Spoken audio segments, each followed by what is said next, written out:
During the late 1960s and 70s, the Cold War's icy grip softened. This period, called Détente, was a rare thaw in superpower tensions. But for NATO, it was far from peaceful. The alliance had to rethink its very purpose. After the Cuban Missile Crisis of 1962, the US and USSR realized how close they came to global annihilation.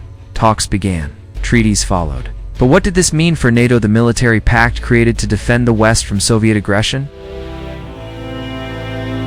The US and USSR signed the Partial Test Ban Treaty and Outer Space Treaty. Suddenly, it seemed the world wanted peace. But NATO's unity began to fracture. France left NATO's integrated military command. West Germany began its own outreach to the Ostpolitik, and questions arose. If the superpowers are talking, why does Europe still need American troops? In 1967, NATO issued the Harmel Report, a balancing act: maintain strong defense, but pursue dialogue. But that wasn't enough to mask deeper rifts. NATO's nuclear policy had relied on massive retaliation. Any Soviet move would mean a loud nuclear war. But as the USSR caught up militarily, this became less credible. Would America really risk New York to save Hamburg? So came flexible response, starting with conventional weapons before going nuclear. But Europe wasn't convinced, especially West Germany, sitting right next to the Iron Curtain. France dismissed the shift. Germany feared limited war, and the idea of nuclear sharing, it was floated, but never fully realized.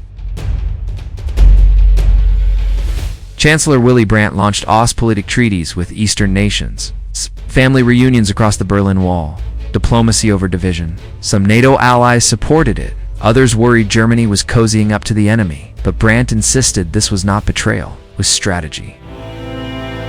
In 1975, 35 nations signed the Helsinki Final Act. It recognized borders, supported human rights, and built trust.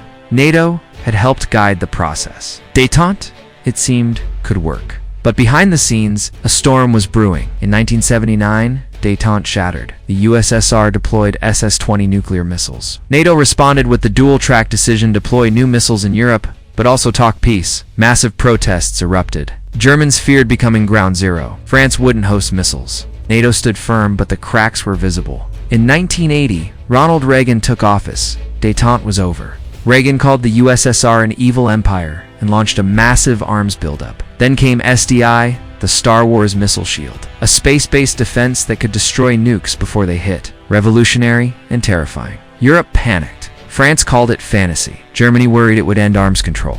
The Soviets walked out of negotiations. NATO was torn. They offered hope, but also risked decoupling American and European security. In private, leaders demanded tech sharing and tighter coordination. Publicly, they stayed united, just barely. So what did NATO learn from Détente? That diplomacy and defense must go hand in hand. That unity requires constant negotiation, and that even peace can be perilous when trust is fragile. By the 1980, Détente had died, but NATO had survived, evolved. From Cold War tension to cautious peace and back again, NATO's journey through Détente shaped the alliance we know today. Don't forget to like, subscribe, and comment your thoughts below. Hit the bell so you don't miss our next